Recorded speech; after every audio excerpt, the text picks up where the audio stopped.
प्रणाम करता हूं भारत की महान धरती और उसके ऋषि मुनि विद्वानों को और साथ साथ आप सबके इष्ट गुरु माता पिता को, बच्चों को बहुत सारा सलाम प्यार और बुजुर्गों को राम राम।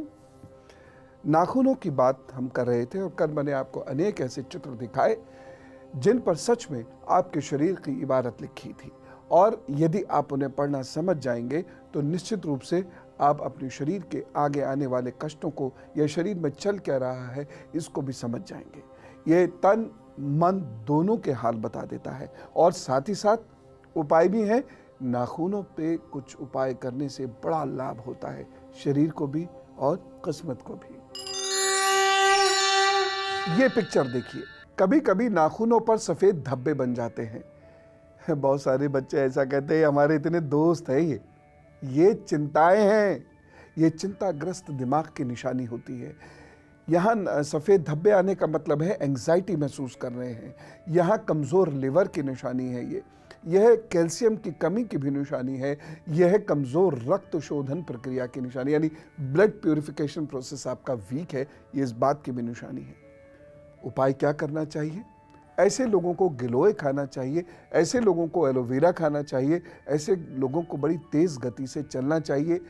तांबे का कड़ा ज़रूर पहन लेना चाहिए ऐसे लोगों को मंगलवार को किसी भी हाथ में।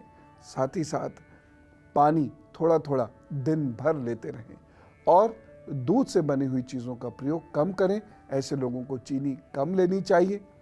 साथ ही साथ ऐसे लोगों को नीले रंग पर ध्यान करना चाहिए और सूर्य का दर्शन अवश्य करना चाहिए। कभी कभी नाखून एकदम सफ़ेद हो जाते हैं, यह कमज़ोर लिवर की निशानी है। जी हाँ, अगर आप ऐसे दबा रहे हैं और रंग वापस पिंक नहीं हो रहा है तो ये कमज़ोर लिवर की निशानी और साथ साथ दिमाग भी कमज़ोर हो रहा है। आप देखिएगा ऐसे लोगों को विस्मृति बहुत जल्दी होती है, यानी मेमोरी लॉस बहुत जल्दी होता है। वो चीज़ों को भूल जाते हैं, वो चिड़चिड़ा जाते हैं, बहुत जल्दी उन्हें गुस्सा आ जाता है, एकदम रियलाइज़ भी कर जाते हैं लेकिन उनका गुस्सा कंट्रोल नहीं होता। ये प्रॉब्लम है। ये भी बता रहा है कि आपके भोजन में न्यूट्रिशंस नहीं है, आप पौष्टिक भोजन नहीं खा रहे हैं और ख़राब भोजन खा रहे हैं और निश्चित रूप से मुंह के बल गिरेंगे। एक और चीज़ कहना चाहूँगा, यदि आपके नाखून सफ़ेद हो रहे हैं तो ये देखिए कहीं आप कमज़ोरी तो महसूस नहीं कर रहे हैं, और यदि आप कमज़ोरी महसूस कर रहे हैं तो कृपा करके अपने रक्त की जाँच कराइए। लिवर के मामले में डॉक्टर से सलाह भी ले लीजिए। उपाय क्या करने हैं? अनार के पेड़ की जड़ को नारंगी रंग के धागे में बांधकर पहने। ऐसे लोगों को सोना नहीं पहनना चाहिए, ऐसे लोगों को चांदी पहननी चाहिए, ऐसे लोगों को बेहद हल्का भोजन लेना चाहिए और साथ ही साथ आंवला पालक और गाजर का मिक्स जूस ज़रूर पीना चाहिए।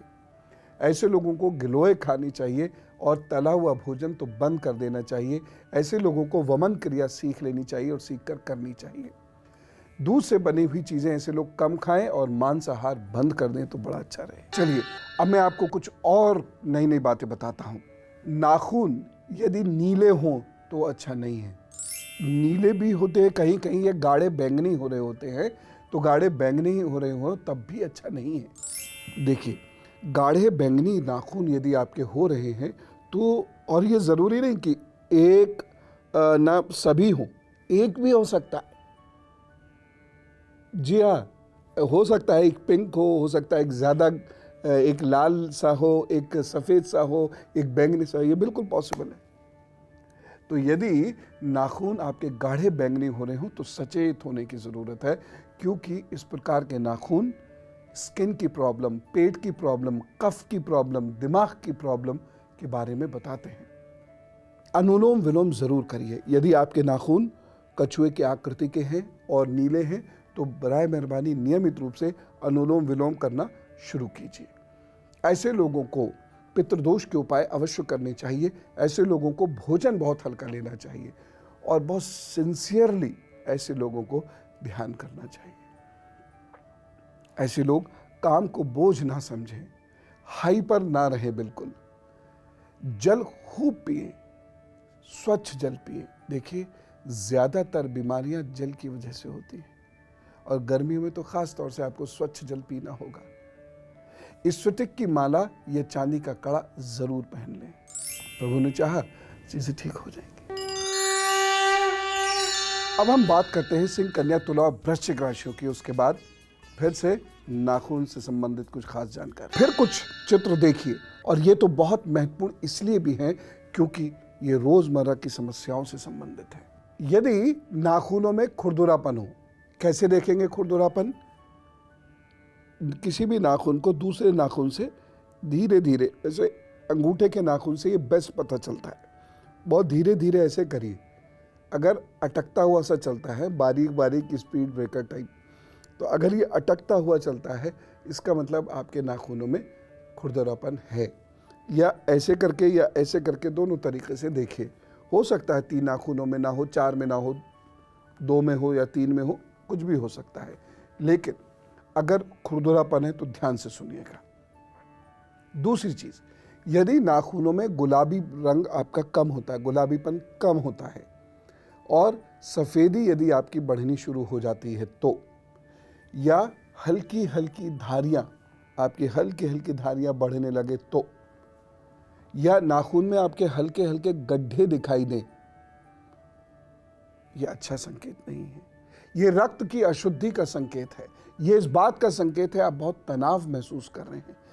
ये इस बात का भी संकेत है कि परिवार की जिम्मेदारियां हैं या आने वाली हैं। रक्त शोधन करें। एक तो रक्त शोधन कैसे? चिकित्सक सलाह ले लें। दूसरी चीज, आप ऐसे फल खाएं जिनमें फाइबर अधिक होते हैं। आप ऐसी चीजें खाएं जो तली हुई कम हैं, जिनमें रक्त की अशुद्धि कम से कम हो। आपके हार्ट और लिवर कोई काम करते चले जाएं। आपके लिवर को ज़्यादा पचाना ना पड़े।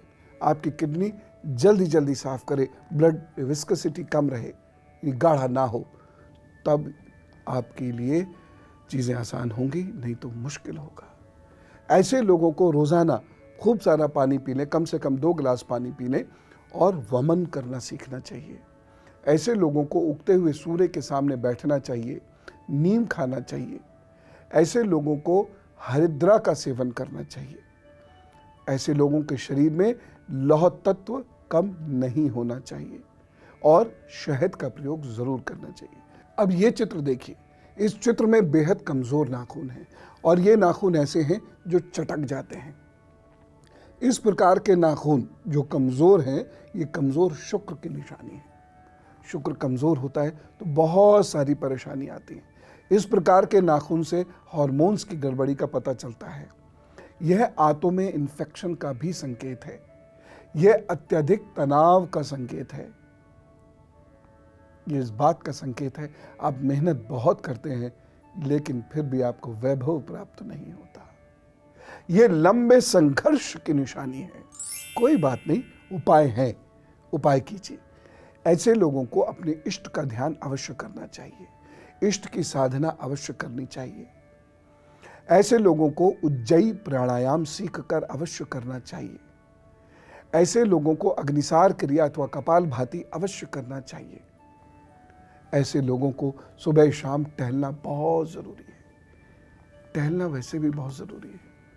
टहलने से दिल दिमाग खुलता है, टहलने से शरीर बेहतर होता है, टहलने से चैतन्यता आती है, टहलने से तनाव कम होता है। इसलिए जरूर टहल लिया करें। ऐसे लोगों को चांदी पहननी चाहिए और चांदी के गिलास में जल पीना चाहिए। आपको पता है चांदी रक्त शुद्ध करती है। चांदी दुनिया का सबसे पहला वाटर प्यूरिफायर है, इसलिए चांदी के गिलास में पानी पीते हैं। और चांदी के गिलास में पानी पीने से चंद्रमा मजबूत होता है। पीपल के पेड़ की जड़ गले में पहनने से इस प्रकार के नाखून जो संकेत दे रहे होते हैं, उन संकेतों के कारण होने वाले रोगों में बड़ी भारी कमी आती है। इसलिए ये जरूर करें। और अब गुरु मंत्र। अब ये चित्र देखिए। कभी कभी नाखूनों के चारों ओर की त्वचा फूलकर लाल हो जाती है। ये अच्छी निशानी नहीं है। मतलब अब आपकी मांसपेशियां कमजोर हो रही हैं। अब आपको पैरों में खूब दर्द होगा। ऐसे लोगों को जीवन में बड़ा निरर्थक डर लगता है। ऐसे लोगों की धड़कनें यानी पैल्पिटेशंस बहुत जल्दी बढ़ जाते हैं। ऐसे लोग बड़े बेचैन रहते हैं। क्या उपाय? मन को बहुत शांत रखिए। एक फल खिरनी का खा लीजिए। यदि खिरनी का फल नहीं मिलता तो खिरनी के पेड़ की जड़ निकाल लीजिए, इतनी सी। इसे सफेद धागे में सोमवार को अपने गले में धारण कर लीजिए। चांदी के गिलास में पानी पिएं और ठंडा और खट्टा बिल्कुल नहीं खाएं। अगर ये आपने कर लिया तो शरीर के दर्द से बच जाएंगे, नहीं तो अब ये वाला चित्र और देख लीजिए। जब नाखून पीठ की तरह से फूल जाए, ये यहाँ फूल जाए और इसका आकार चौकोर हो, लेकिन नाखून की ये जड़ ये फूली हुई हो, तो ऐसे लोगों के शरीर में इन्फ्लेमेशन यानी उसके बाद दर्द, फिर मानसिक परेशानी, इन सब के ये संकेत हैं। ये संकेत है कि गुस्सा आएगा, बेसूद गुस्सा आएगा, उसकी वजह से रिश्ते खराब होंगे, अवसाद यानी डिप्रेशन होगा और पैसों में बरकत खत्म हो जाएगी। उपाय क्या करना है? ऐसे लोगों को इष्ट का ध्यान करना है। देखिए, वो जो फॉर्मेलिटी वाली पूजाएं होती हैं वो तो हमें आती नहीं और उससे मुझे लगता नहीं कोई फायदा होता हो। ध्यान कीजिए, रम जाइए, भजन गाते गाते रम जाइए। अगर इसमें रम नहीं सकते तो बेकार है आपकी पूजा। ऐसे पाठ करने से थोड़ी कुछ होता है। तो आप खूब खुश रहिए। जानकारी आपको जो मिली इसे सहेज कर रखिए। फिर मुलाकात होगी, तब तक राम राम, नमस्कार।